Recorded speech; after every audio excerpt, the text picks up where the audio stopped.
Reading from Srimad Bhagavad Gita, chapter 12, text 8. Mayi eva mana adhatsva, mayi buddhim nivesaya, nivasisyasi mayi eva, ata utvam na samsaya.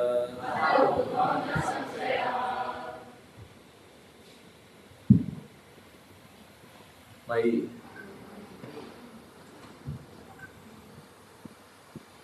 upon me, eva, certainly, mana, mind, adhatsva, fix, mayi, upon me, buddhim, intelligence, nivesaya, apply, nivasisyasi, you will live, mayi, in me, eva, certainly, ataha utvam, thereafter, na, never, samsaya, doubt.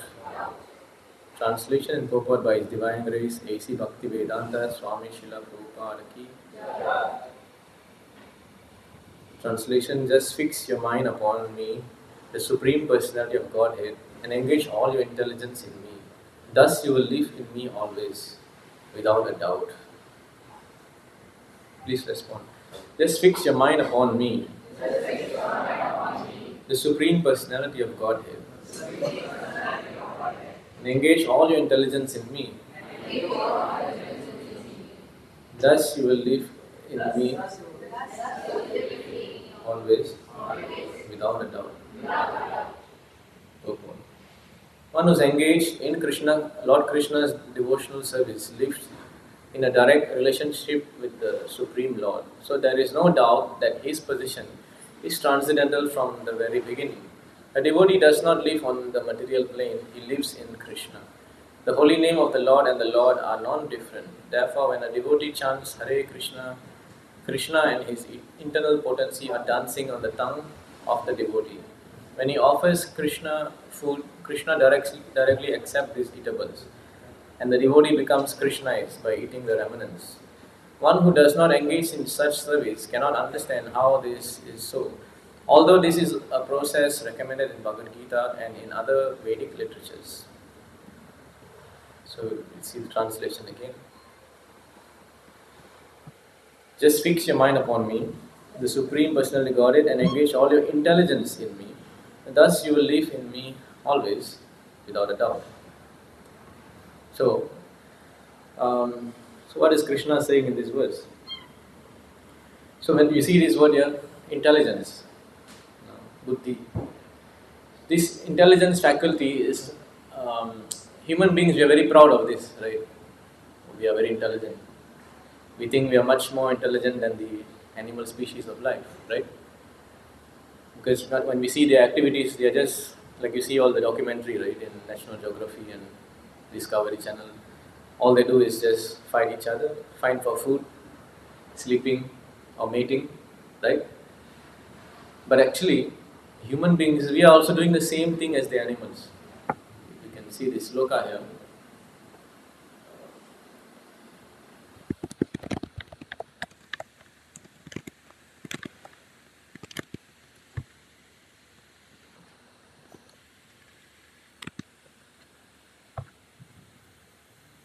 It's in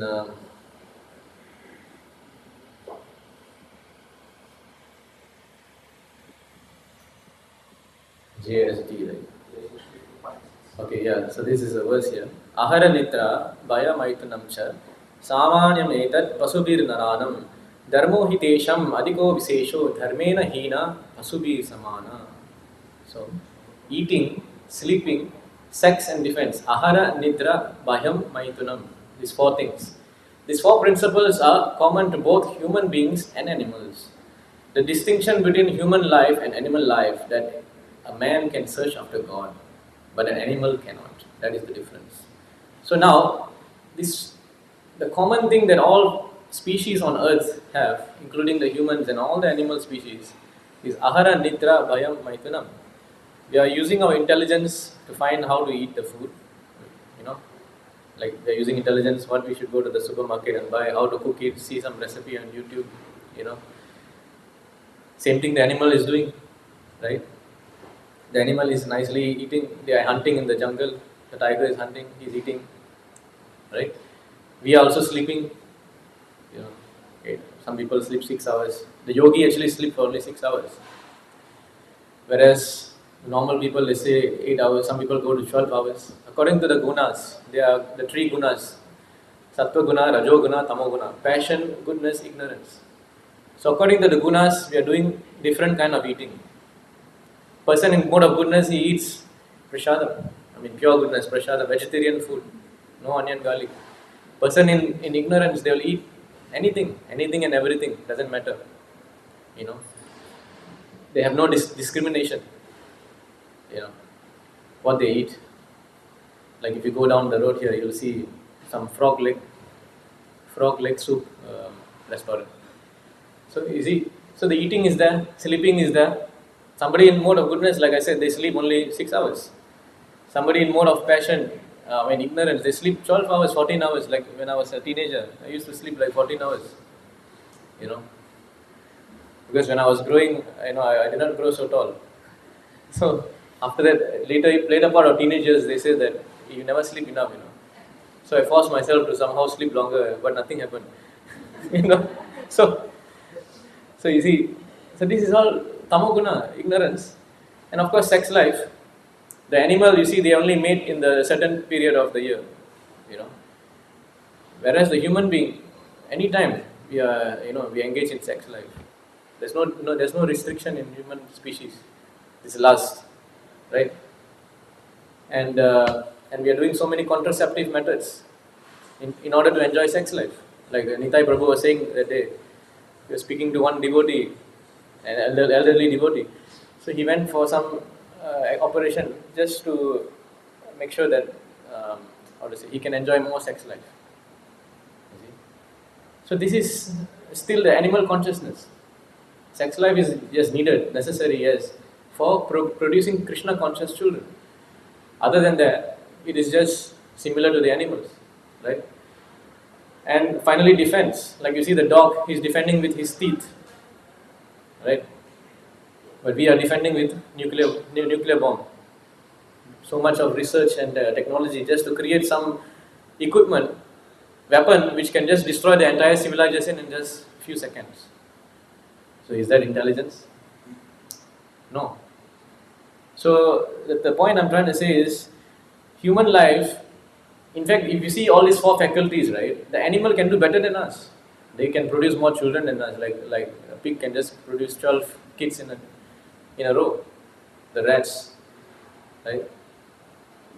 I mean, eating, we are struggling so much to buy the meat and cook, but the tiger can just eat the meat directly, right? Right?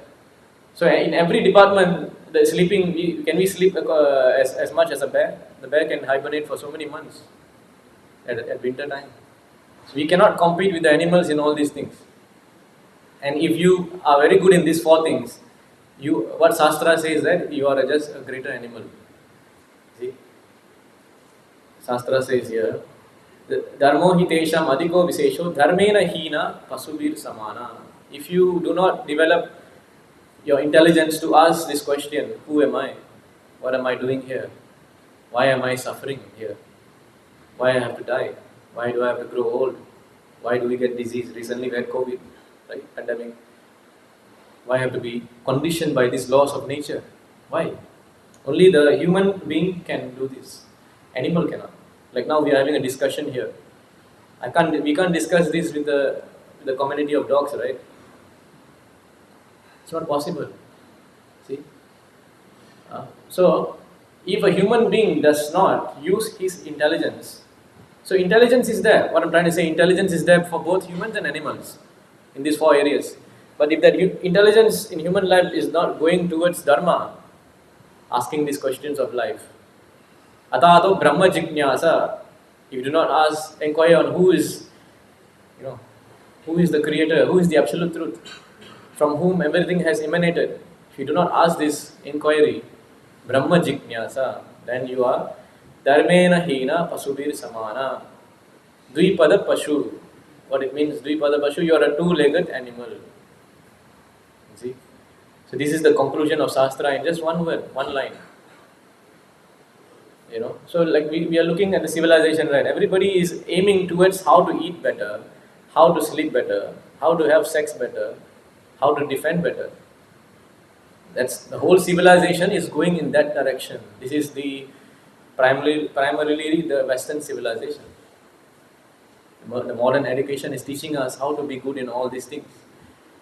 But only the education of India, the Vedic civilization, teaches you how to go within, how to understand that I am not this body. You see, that's why the Indians, they were not interested in all these things so much.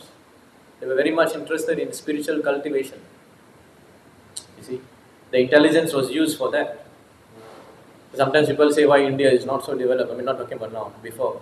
Even before it was very developed, but people were not interested in going out and conquering. Like you see, the Western civilization, they are going on a conquest, conquering so many nations, killing. Why? Because they want to have better eating, better sleeping, better sex, better defense. But India never did that, doesn't do that. Because they were interested in helping the soul. That is our civilization. That is called the Aryans. So this is what Kṛṣṇa is saying. So now Kṛṣṇa is saying in the verse 12, earlier we saw that if your intelligence is fixed on me, then that is real intelligence. You see? So if you see this, another sloka in the Bhagavad Gita,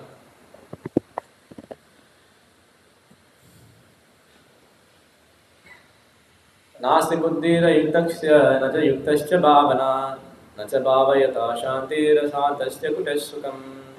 So Krishna says here that one who is not connected with the Supreme in Krishna consciousness can neither have transcendental intelligence nor a steady mind. If your intelligence is not connected to this message of the Bhagavad Gita, to the message of Krishna, then you do not have this transcendental intelligence. When you don't have transcendental intelligence, Natya Yuktascha Bhavana, you do not have a steady mind. Your mind is going everywhere. Uncontrollable mind. What is the reason why we are not happy? Because we cannot control the mind. The mind is always searching and yearning for so many things. I want this, I want that. You just open your phone, it's just going on and on. And you have so many unlimited desires which you are not able to fulfill. And even if you fulfill your desire, you are not happy. Just like taking drugs, you see. If you take drugs, you feel high for a while. Correct? Or even alcohol. You feel a little level of happiness. Because there's some happiness that sense gratification gives you happiness. No doubt. It gives you happiness. But it's temporary. So by taking drugs, I feel happy for this 5 minutes. After a while, the highness goes away. And then I need a higher dosage of drugs to get another level of highness. Because after the brain actually is, once it enjoys a certain material pleasure, it gets saturated, right? Like you drink some, let's say 1 bottle of alcohol, you feel high. After that, you drink the same bottle, after a while, you don't get high again. It becomes normal. Then you drink another second bottle. Then third bottle, and where does it end? It ends in your death. You get overdose and you die. This is sense gratification. It cannot give you happiness, real happiness. In fact, it will kill you. So when your intelligence is not, we do not have a steady mind, what happens? Without which there is no possibility of peace. Everybody wants peace, right? Shanti, right? How to get peace when your mind is roaming everywhere, when your mind is not controlled? Your mind is a mess. How will you feel peace? It's a myth. You will never feel peaceful. So, and then and how can there be happiness without peace? So this is the two things everybody want, right? We want happiness and we want peace. But it's not possible if we use our intelligence in the material way. You see, if the intelligence is not used in the spiritual way, there's no possibility of attaining peace or happiness. You see, so this is why we need the knowledge of the Shastra. That is why Krishna is coming from the spiritual world.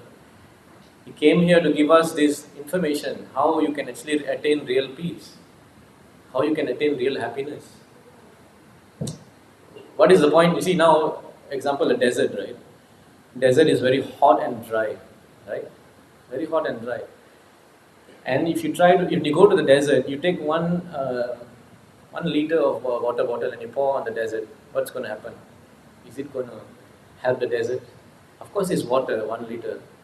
Is it going to help the water? The water will drop on the desert and then it will just evaporate like that. It's not going to satisfy the desert. Similarly, our heart is like the hot burning desert. I think the song by Vidyapati, Tātale Saikati Paribindu Sama Sukamita Ramani Samaje. So our heart is like a burning desert. It cannot be satisfied with 1 drop of water, right? But if you take the entire ocean and you pour it on the desert, what happens? The entire desert becomes so filled with water. It's no more hot. It is no more dry. It feels there's so much of joy and happiness, right? So now similarly, our heart can only be satisfied if our intelligence is connected with the Supreme Lord, Kṛṣṇa. You see? Then only this desert can turn into an ocean. So this is the, how to say, it's natural, right? You see, if you think about it, we are all searching for happiness and peace. Anandamaya Bhyasa. Right? Everybody is searching for happiness. So we think that let's give an example. Let's say I purchase a 1-room flat. I have enough money to buy a 1-room flat. I feel happy for a while. After that, my mind wants something higher. I want a 2-room flat. It's natural because we always want something higher, correct? No, yes or no? Nobody is satisfied with what they have. They want, once you got your BM, you want your next one. Right? Why? Because you are searching for that ultimate happiness. So now I got 2-room flat. Then what I think? Oh, it's not enough. I want a 3-room flat. Okay, you get 3-room. Next you want 5-room. Not enough. I want a condo. Not enough. I want a bungalow. Like that, the mind is just going higher and higher. Once you get it, you are not satisfied. You want something higher. And a never-ending search happens. This is because you are searching for the highest, who is Kṛṣṇa, the absolute truth. You see? Your mind will never be satisfied until you come and purchase the highest. This is the Kṛṣṇa's word. And if you get the highest Kṛṣṇa, you're fully satisfied. Now you're not satisfied because there is something higher, right? Okay, you have a bungalow. There's something higher than bungalow, right? I can buy a village. Okay, I got a village. It's not enough. I want an island. I got an island. I'm not satisfied. I want the entire world, like Alexander the Great. He wanted to be known as the greatest conqueror. He wanted to conquer the entire planet. Why? Because he was not satisfied after every conquest, he kept going, right? So similarly, we are like that. We are wanting to go higher, higher, higher, higher. But if you have the highest Kṛṣṇa, then what happens?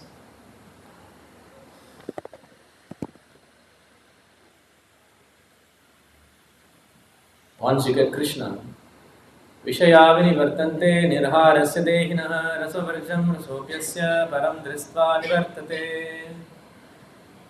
Though the embodied soul may be restricted from sense enjoyment, the taste for sense object remains. But ceasing such engagement by experiencing a higher taste, he is fixed in consciousness. So your mind can only become steady, right? If you're fixed in the highest. If you're not fixed in the highest, you're going to be roaming around for this, I want that, I want everything. But if you get Kṛṣṇa, everything is included. Correct? Like example, if you water the root of the tree, the whole plant is satisfied, right? But if you water every leaf and one by one, is it going to be satisfying the plant? No. So similarly, the mind can only be controlled if it is fixed in the highest thing, which is Kṛṣṇa. Then you have a steady mind. Then your intelligence is steady. Then you automatically get happiness and peace. Very simple formula, right? But majority of us do not want to listen to this simple advice. We want to try so many things. No, I don't want to come to temple. I don't want to hear this. I don't want to read this. This is wasting my time. I have no time for this. So here I'm giving you $1 billion. You see, if I'm telling you, I'm giving you $1 billion tomorrow, you'll be in the queue immediately right now. You're not going to wait. Yesterday we had a queue for 5 hours, right? In the checkpoint. We had a Radha Yatra yesterday. So we're going to Malaysia. So the thing is, if you know the value of $1 billion, so definitely you're going to queue up. Like now you see the iPhone, this new iPhone releases, people are overnight, they're going to stay over. They don't care how much time is gone. They want to stay over to get that iPhone because they know the value of that iPhone. But here, we do not know the value of the scriptures. We don't know the value of Kṛṣṇa consciousness. And when we say to the person, please come to temple, no time. Like similarly, will you say, when I'm giving you $1 billion, will you say to me, no time? Sir, no time. That means you don't know what is billion at all. You have no idea. We are after all these plastic things. We are not after the real gold, the real diamond. We are not after. The real valuable thing you don't want. We want all this garbage. And how will you be happy if you're holding so much of garbage? How will you be happy? Cannot be happy. So much of garbage we are holding on to. So much of attachment we are holding on to, which just leads to more and more pain. You see? So unless the mind is fixed on the Lord, the point is, you never feel, even though you are in the most difficult situation, yam labdva chaparam labam manyate, you will be fixed. No matter how difficult your life gets, you will never be shaken. You never be shaken. Guru napi vichaliyate. You see? That is Kṛṣṇa consciousness. Like an example, Hanuman, right? Hanuman was traveling to Lanka, across the ocean. He had to find Sita, correct? And when he was looking for Sita, he had to look upon, because Ravana was such a big demon that he kidnapped so many of these princesses, devatas. So many beautiful women were in his palaces. Thousands of beautiful women just lying around half naked. And he also was sleeping like that, in their arms. They were all sleeping in his arms. Very lusty person, Ravana. He was so lusty that he even kidnapped the Lord's internal potency. She is our mother, right? Radharani is our mother. Mahalakshmi is our mother, right? And here is a demon who wants to have lust towards his own mother. He's trying to enjoy his own mother, is it? You understand the consciousness of the demon, right? So so Hanuman is looking for Sita, and then he had to look through so many women, and then he started to think, oh, I'm a brahmachari, I'm a celibate monk, and here I am looking at so many women. How is it possible? Is this wrong? Then he thought to himself again, no, this is not wrong, because if I have to look for Sita, because I am doing a service for Lord Rama. In the purpose of serving Rama, I am finding Sita, number one. Number two, I cannot go to the elephants and look for Sita. I cannot go to the monkeys and the deer community and look for Sita. Sita will be only among the women here, right? So just because I may feel that my mind is disturbed, I cannot give up my service, right? Then also number three, he thought, but I'm not disturbed. I'm seeing all these beautiful women. My mind is not shaken. Why is not shaken? Because my mind is holding the lotus feet of Rama, the highest. Because I have captured Lord Rama's lotus feet in my heart, I am not disturbed at all looking at any of these beautiful women here. You see? So the point is, Hanuman is a monkey. He jumps. He's a monkey who jumps, right? But his mind is still. His mind is still because he is focused on the lotus feet of Kṛṣṇa, focused on the lotus feet of Rama. Whereas we are human, but our mind is jumping like a monkey. Right? True, right? Even though he has a monkey body, his mind never jumps like a monkey. Whereas we have a human body, our mind jumps like a monkey all the time.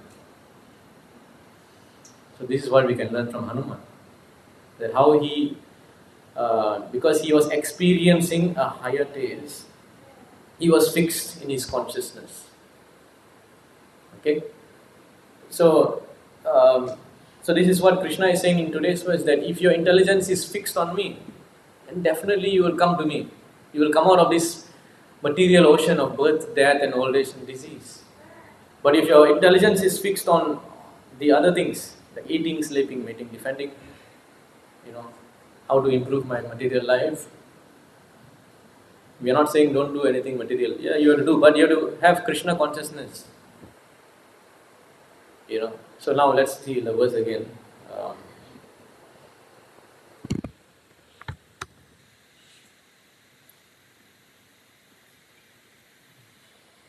So Krishna, we'll go back to the verse again today. So Krishna says here that if you fix your mind upon me, the Supreme Personal Godhead, and engage all your intelligence in me, thus you will live with me always, without a doubt. So in the purport, Prabhupada is saying that the devotee does not live in the material plane, he lives in Krishna. The holy name and the Lord are non-different. So how does the devotee use his intelligence? He chants the holy name of the Lord. Hare Krishna, Krishna Krishna, Hare Hare, Hare Rama, Rama Rama, Hare. And the internal potency are dancing on the tongue of the devotee. So how we connect our intelligence to Krishna? Now the next point is by this holy name. So we recommend everyone, please start chanting. No matter what you are, what position you are, what you are doing, doesn't matter. It doesn't matter. You want the highest thing, right? We are giving you the highest thing. You just chant every day Hare Krishna mantra, and you will see that how your consciousness just elevates, and you get so much of happiness and peace, without a doubt. Sincerely, you just chant. Get out. Later, after this session is finished, all of us will chant together. Tatvit Prabhu will chant. We will follow him. One round. And you just see, if you have not chanted, you just see how much happiness you feel within your heart in that 10 minutes only. Right? So, how to connect that intelligence? You chant. You see? The same mind that you use to do all these crazy things will help. The same mind will help you to liberate from this material world. You see this sloka from Bhagavad Gita 6.5. So let's read this one first. Bandhur Udaret Atmanatmanam Natmanam Avasadhet Atmaiva hi Atmano Bandhur Atmaiva Rituratmana. So this verse says, one must deliver himself with the help of his mind and not degrade himself. The mind is a friend of the conditioned soul and his enemy as well. So the same mind can be your friend and the same mind can be your enemy. For Hanuman, the mind was not an enemy at all. It was a friend. But for us, the mind is an enemy. Because we do not know how to control it. Because Hanuman was chanting the name of Rama all the time. Rama, Rama, Rama. In fact, he says that as long as the name of Rama is chanted in this world, I will come. I will be present there. Hanuman is still around actually. You may not see him physically. Right? So in this purport, there's a verse here. Mana eva manusyanam karmanam bandha mokshayo bandhaya visaya sango muktai nirvisayam manaha. For man, mind is the cause of bondage and the mind is the cause of liberation. Mind absorbed in sense object is the cause of bondage and the mind detached from sense object is the cause of liberation. So this is from the Upanishad. So the same mind which can get you entangled in this material world is the same mind which can liberate you if it is given if it is given guidance by the right person. Like now Arjuna here, right? His chariot is guided by who? Krishna. Right? He told Krishna, you guide me, you tell me what to do. Karpanya dosha pahadasva bhava prichamitam dharma samudha cheta yakshayashan nishtitam buritame sishyasteham sadimam tvam prapannam. I surrender unto you, Krishna, you guide my mind now. You tell me what to do. Before this, his mind was running everywhere. I cannot fight, I cannot do this, my relatives, so many things he was telling. And once he gave control of Krishna of his mind, the mind became his best friend. Krishna controlled the chariot.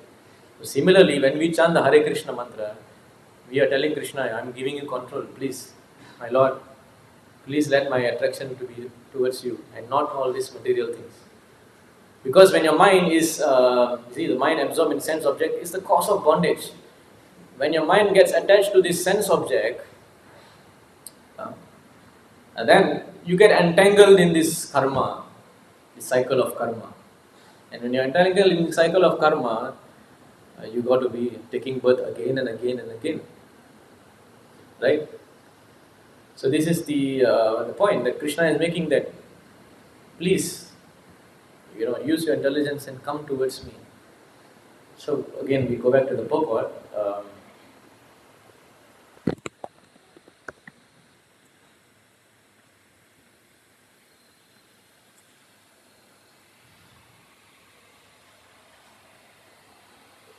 Okay, so the one who does not engage in such service cannot understand how it is so.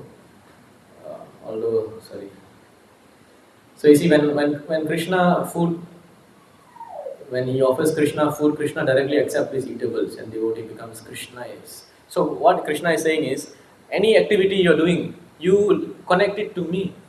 Like now, you want to eat, right? Everybody has to eat.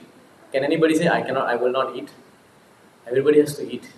Everybody has to go to the toilet. You cannot avoid that. Correct? So how to even make these activities Kṛṣṇa consciousness? I have to eat, right? Okay. Today I plan. I'm going to cook this such and such dish. I'm going to go to the supermarket, buy this. I'm going to come back. I'm going to cook it so nicely and offer it to Kṛṣṇa as prasadam. And then I'm going to eat it. Simply just by eating, you can connect your mind to Kṛṣṇa. Right? While cooking, play some Prabhupada lecture or play the holy name, Kirtan. Cook. See, Kṛṣṇa, I'm cooking this with love, you do, with devotion. Bhakti upaharatam. Kṛṣṇa will not accept anything which is not done with love. With love you give. Simply by eating, you can liberate yourself. Just by prasadam. How nice it is. We never tell you go to the forest, sit down, do some meditation for 10,000 years and try to fix your mind. This is not possible in Kali Yuga. In Satya Yuga, they were doing meditation like that. You see? By eating itself, you can go back to Godhead. So like that, you think, okay, what activity I am doing? How I can link this to Kṛṣṇa? And this and what I should not be doing. This activity cannot link me to Kṛṣṇa, I reject. Bhakti means two things, that there's a do's and don'ts. Bhakti means not only we chant Hare Krishna, you see, but we also should not do certain things which will stop our bhakti. So what are the things we should not do? Meat eating. When we eat animals, when we kill a life, we cannot get Kṛṣṇa. Impossible. Because you have no compassion. When you kill an animal, you lose your compassion. When you have no compassion, how will you understand this knowledge? So you should not do this. Meat eating, intoxication. We should not intoxicate, drinking, alcohol, all these things. No. Because it will contaminate the mind. And then we cannot think of Kṛṣṇa, right? Intoxication, gambling. When we gamble, we lose the quality of truthfulness. We cannot be truthful if you are a gambler. Is there some person called an honest gambler? The day I saw one shop in Upper Well Road. Sincere money lender. Sincerely they'll lend you the money, and sincerely they'll chase after you also. So it's an oxymoron. Then finally illicit sex. Sex out of marriage. Sex which is not related to procreation. If you do that, then you become unclean. So bhakti means two things. The do's, you do this, you become a devotee, you chant, you offer the prasadam, but you don't do all these things. Then immediately, then you will see progress. If you're doing bhakti and at the same time you're doing this, then you're not going to make progress. Like you're trying to cook something and then you're trying to cook something, but then there's no fire. How the food will get cooked, right? In fact, just now I was thinking about these do's and don'ts. In fact, the don'ts are also very important. Like I had a realization yesterday, because one devotee actually got lost in the checkpoint. You see, so when you exit Malaysian checkpoint, you got to go straight to the bus. Don't turn left. If you turn left, you'll end up in Johor city, and you'll be lost there. So I told this devotee, go straight. That is the bus stop. But I forgot to tell him, don't go this way. So he went that way. But the don't instruction was more, you know. So like that. So Krishna consciousness, there is these do's and don'ts. Then this will help you to control that mind. This will help you to catch the lotus feet of Krishna. And once you attain that lotus feet of Krishna, you are in full happiness. You know? And of course, even you're not going to attain lotus feet of Krishna immediately. It will take time, right? But even while the process is going on, even while you're fixing you're making this habit in your life. You know, you're regulating your life. You're putting effort to wake up early. All these things, you will still feel happiness, right? This is the happiness in the mode of goodness. You see these words here. Is it 18? Yeah. So that which in the beginning may be just like poison, but in the end, just like nectar, and which awakens one to self-realization, is said to be the happiness in mode of goodness. So anything unless you're in the mode of goodness, you cannot feel happiness. So when you're going to do all these things, it feels like poison at first. Oh, I have to give up this, I have to give up that. You know, feels difficult at first. But you know what happens in the end? In the end, it's just like nectar. You feel real happiness. Whereas anything in the mode of passion, at first is very nice, very sweet. But after that, it's poison. Just like now, instant noodle, right? They say Maggi mee fast to cook, good to eat. Yeah, it's fast to cook, but it's not good to eat. Very fast you can cook. Very easy. You don't need to put. See, to cook is so difficult. You have to spend 2-3 hours, right? The feast, I don't know how many hours they spend. So much of preparation just to cook something for the family. But that good food will help the health of everyone. Whereas the Maggi noodles, very easy. 5 minutes you'll finish. Everybody will eat. But you know, in a few years, your intestines will be rotten. So happiness in the mode of passion, Rajaguna, will cause you distress in the end. Right? So now, this is the thing. We were talking earlier, when we are doing bhakti, at first it may feel like difficult. But you keep doing it. You know, you keep doing it, and then you will feel the nectar ultimate nectar will come. Right? Like just like now, when you're sick, if you are not well, you cannot enjoy the food, right? You cannot enjoy a beautiful tasting pizza. You cannot enjoy it. You must recover first. So you have to control your tongue, you take medicine, you have to do all these things. Finally, you're cured, then you can eat the pizza, you can taste, oh, very nice. But if you're sick, and then you force yourself to eat the pizza, you cannot taste it also, and you're going to make yourself more sick. Right? So this is the point. So basically this is Krishna consciousness. And what else you can do? You go to this verse here, Bhagavad Gita. Rasoham apsukanteya pravasmi sasi suryo pranava sarvedeshu saptake paurasham rashu. The son of Kunti, I am the taste of water, the light of the sun, the moon, the syllable Om in Vedic mantras, and the sound in ether and ability in men. So, who is not drinking water, you tell me? Every half an hour, I don't know, 1 hour you drink water, right? Krishna says, I am the taste in water. So when you drink water, you can remember Krishna, right? Your intelligence can connect to Krishna like that, right? You can appreciate, oh Krishna, thank you so much for giving this water. Can any of us create water? We say there is no God, then we go and create water, let me see. There are many people who don't believe in God, but can you even create water for yourself? You're depending on God for your water every day, no? So when you drink that water, you offer it to the Lord. Oh my Lord, thank you so much for this water. You remember Krishna like that, right? So where is the difficulty to not remember Krishna? You know, some people say, no, I have no time for this. You got no time to drink water? No. You're drinking water, right? Then why not just have a thought? This is given by Krishna. Bhumi, Rapo, Analo, Vayu, Kam, Mano, Buddhi, Revacha is Krishna's separated energies. Let me appreciate the greatness of Krishna. Without him, I cannot be surviving at all. Without water, you will die within how many days? 1 day? No, 2 days? Do you know the science? I don't know.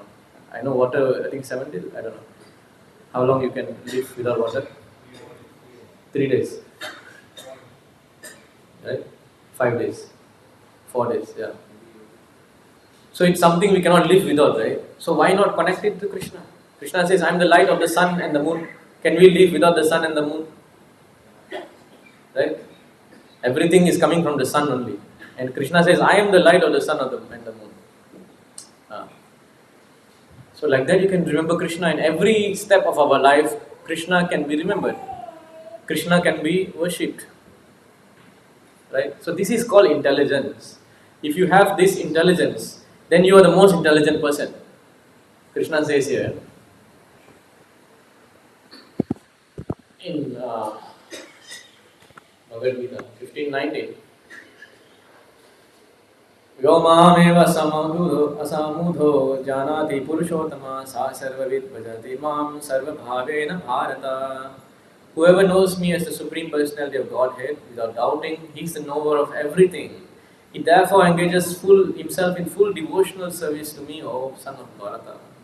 You see, if you know Krishna without any doubt, no doubt, you are the knower of everything. So Krishna never says that, oh, if you have so and so PhD, you know everything. No. You may be the most poorest of the poor men begging on the road, but if you know Krishna is the Supreme Lord, and if you can know Krishna, at least a taste of water. If you know Krishna, is the light of the sun. The sun is the eyes of Krishna. The moon is the other eye of Krishna. If you know all these things, you are more intelligent than even Neil deGrasse Tyson, who denies God, who has so much knowledge in quantum physics, but he doesn't believe in God. You are more intelligent than Stephen Hawking. See? This is not my statement, this is Krishna's statement, the Creator's statement. That is called a devotee. A devotee is the most intelligent person. Let me tell you a story in relation to this. You may have seen the drama we have done. So there was a man, a cobbler, who was daily sitting under a tree and mending the shoes, right? He's a cobbler, he sits under the tree mending a banyan tree. And then there's a great scholar, Panditji, Sastri. So this Sastri is very proud of his knowledge. And then one day what happens, Narada Muni is coming. And Narada Muni sees this Sastri. And the Sastri says, oh, where are you going, Narada Muni? Narada Muni said, I'm going to Vaikuntha. You're going Vaikuntha? Okay. Can you ask Vishnu something? He said, what do you want to know? I want to know when will be my last life? When will I go back to the Vaikuntha? So Narada Muni said, okay, I will ask him and come back. And Narada Muni continued walking, he saw this cobbler. So similarly, the cobbler also asked him the same question. When will I go back to the spiritual world? When will I go back to Krishna? So Narada Muni said, I will ask. So Narada Muni went there and then he asked Vishnu, can you please answer this question of the cobbler and the Brahmana? So Vishnu said, the Brahmana will take 100 lives. Whereas the cobbler will take, so the cobbler was sitting under the banyan tree, right? So the banyan tree has so many leaves, as many leaves that are found on the tree. That amount of lifetime he has. So Narada Muni said, fine. Then Lord Vishnu says, you tell them, if they ask you what I was doing, you tell them that I am taking an elephant and putting through the needle hole. So Vishnu says, when they ask what I am doing, you tell this. So he came down. First he went to the Brahmana. Brahmana said, what is the answer? How many lifetime? He said 100. He said, what? Because he was so proud of his knowledge. He thought next life he's going back. He thought he's liberated. He said, how can this be? I am so great scholar. I'm a Brahmana. I'm doing all these things. I'm doing all my, Sandhya Vandana and all these rituals, everything. And you're telling me, I cannot believe this. Then the Brahmana said, what was Vishnu doing? What was he doing when you were asking him? He said, he was taking an elephant and putting in the needle hole. Then he started laughing. How is that possible? How will the elephant go inside the needle hole? It's not possible. I don't believe you. So despite all his knowledge, he cannot believe that the Lord is so powerful. Krishna can do anything. He cannot believe that an elephant can go through the needle, you see. So you can understand his position now. So it doesn't matter how much Shastric knowledge you have, but you have no faith in them. If there is no faith, then what is the point of that knowledge? We see this verse here.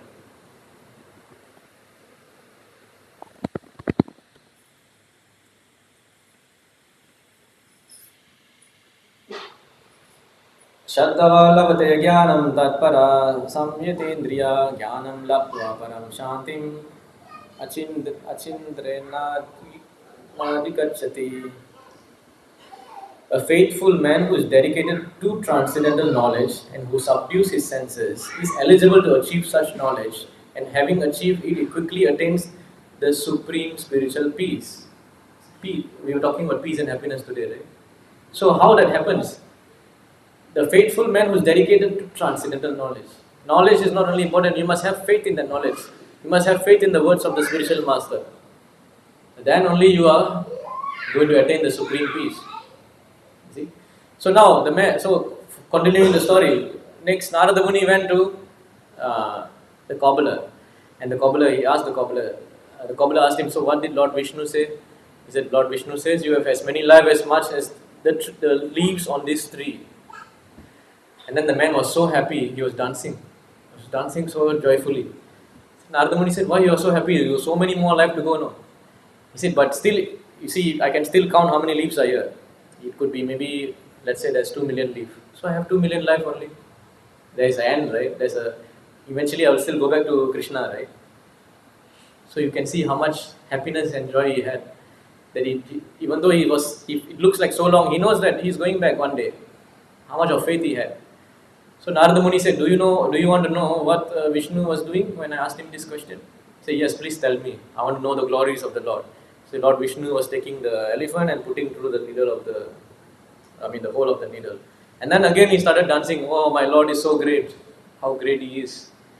And then the Narada Muni said, don't you find that story, don't you find this very mythological? How can the elephant go inside? So you know what he said? So why not? Why not? I'm sitting under this tree. This is a banyan tree, which is so big. Banyan tree, you've seen, right? It's so huge. But it's coming from a small seed.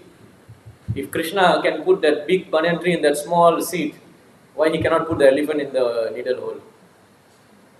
That is intelligence. He's a cobbler and he has more intelligence than the Brahmana. So this is a devotee. This is a devotee. And immediately the leaves fell down. There was only one leaf left. Then Narada Muni said, you only have one more life to go. So if you have faith in this knowledge, this transcendental knowledge, if you become a devotee, Kṛṣṇa will immediately, he will liberate you from this cycle of birth and death.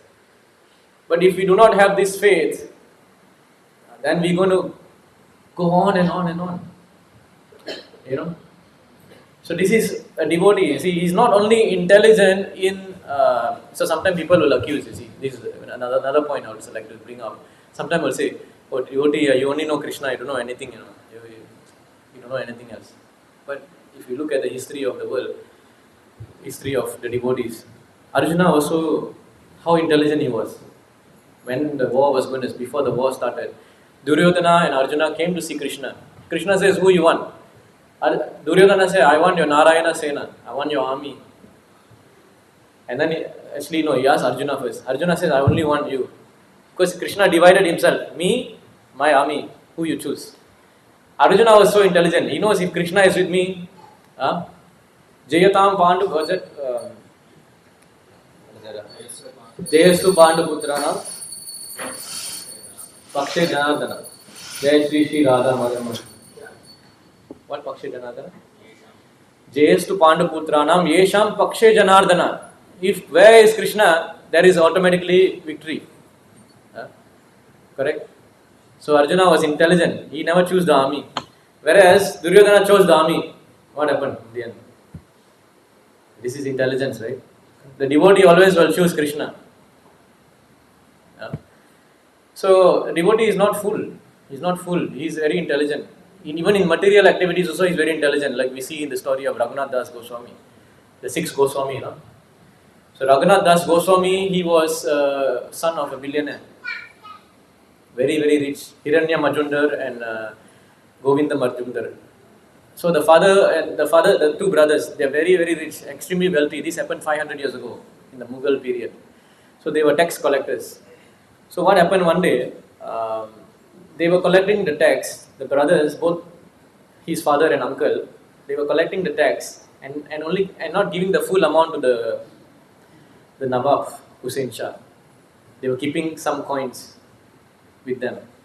So somehow one of the auditor found out about this Turkish auditor, and then he came to catch them, and then they were missing.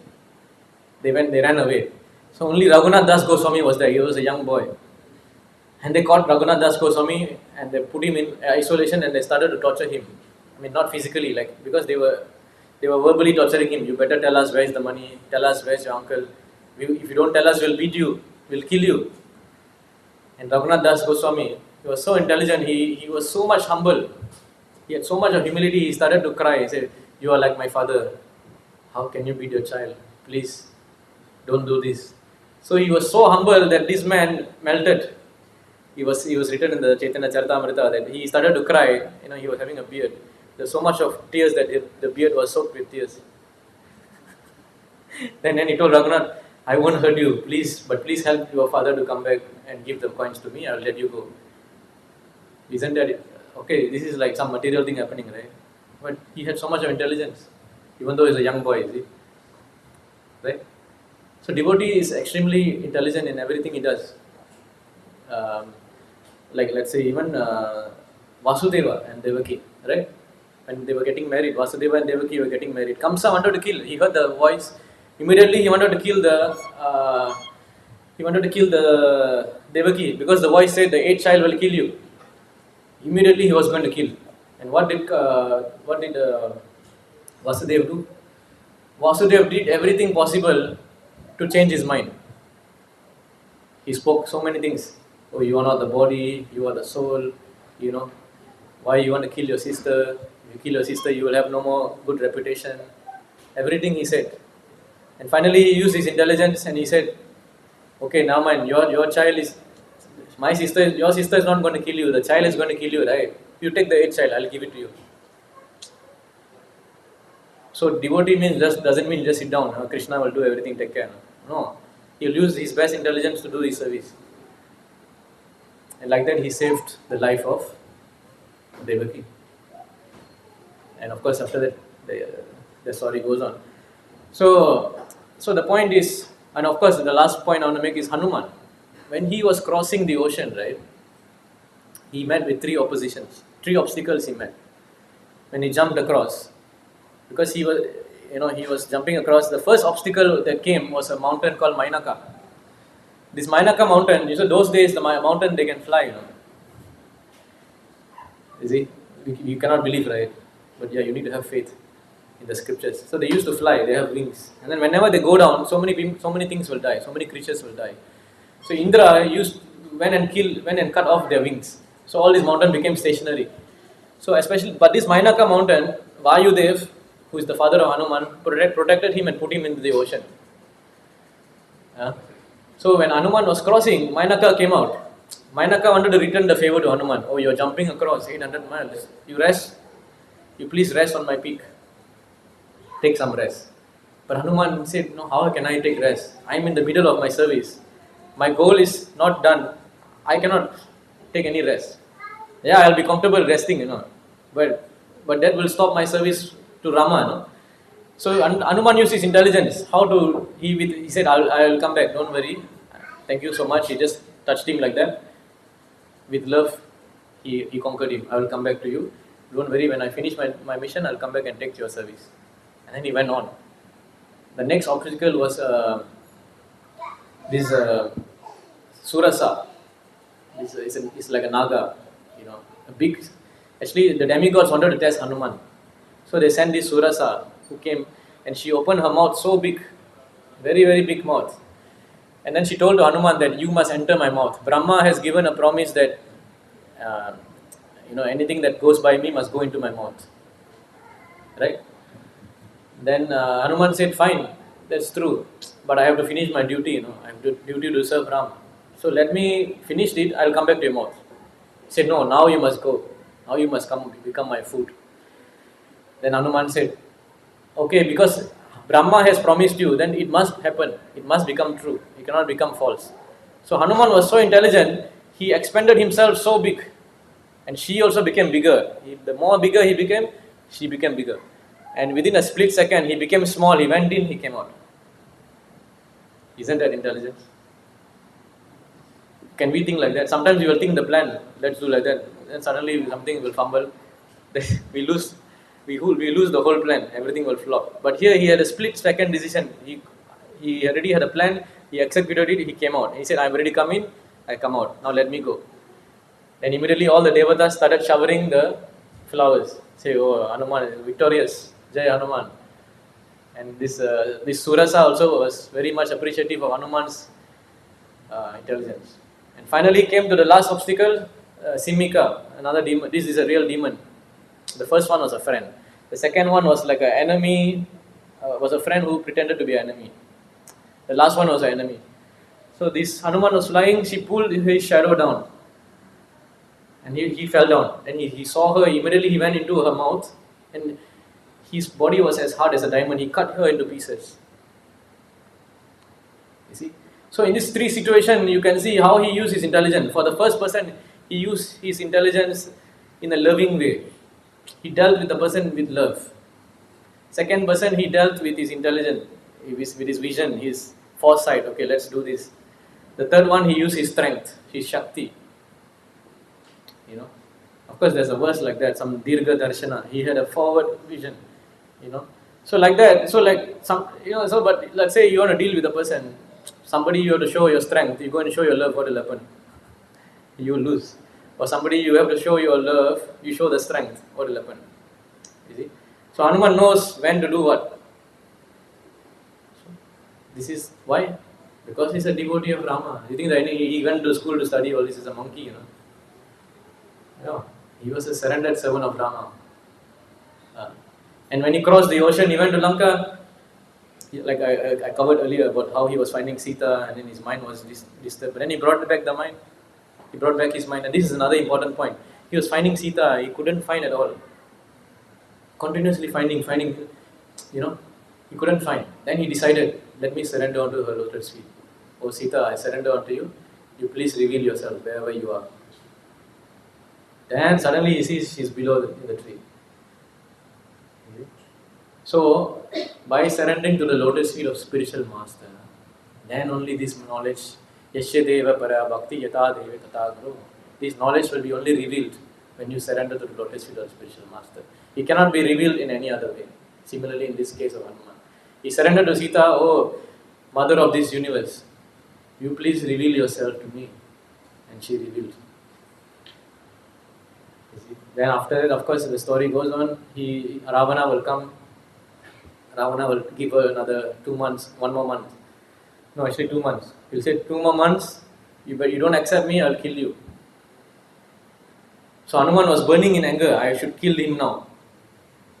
Then after that he realized, no, but I'm coming as a messenger, I can't do this now. You know, let me wait, let me hold my temper first, let me see. So like that we can see from this situation how much intelligence he possessed. And how he navigated his service. This is a devotee. So now, so this is when you read the Bhagavad Gita, and so what we recommend, you come and hear the Bhagavad Gita in the association of devotees, you also read, you chant, you become a devotee, the Lord within the heart, He is going to give that intelligence. Sarvasya chaham hridi sannivishto mantat smriti kanam abohanam cha vedesha charveraham eva vedyam vedanta vedakrit eva chaham. Kṛṣṇa in the heart gives the intelligence.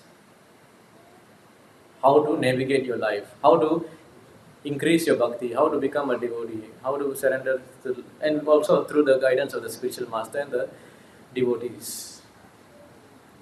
You see? So this is the points of today's class. I think we like to conclude here. If there's any questions, comments, you can ask. Okay, so there's nothing. So some announcement we have. We have something. We have major festival coming up, which is the Sri Gaura Purnima.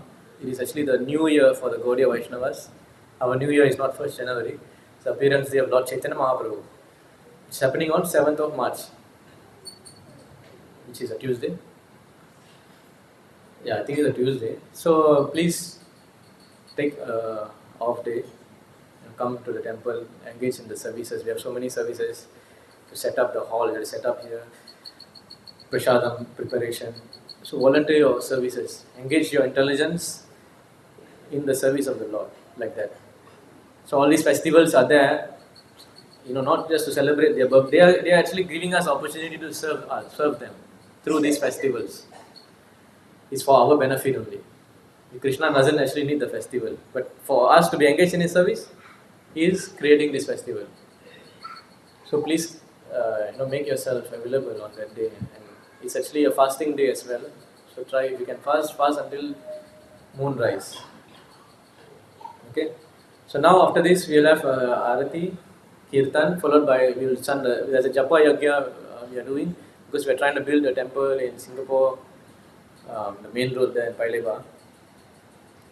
So we have a big, uphill battle to purchase the place. So to get the mercy of the Lord, we are organizing this thing called the Japa Yagya, where we chant rounds, 10 million rounds, 10 million names. 10 million names. So we recommend all devotees to chant extra rounds. You can write in the book there, or in the table there's a book, and also try to get more information from us about the project and spread to all your friends. Make them get them to donate, for this. It's a $12 million project. We have to buy the place. And you do your part as well. Like Hanuman, he did a big part, but there are so many other monkeys also in the background doing so many things. So we can be like the other monkeys, or even the squirrel, do something for the service of Rama. Okay? So we will stop here. Jai Grantaraj Srimad Bhagavad Gita ki Jai Shri Prabhupada. Jai Gaur.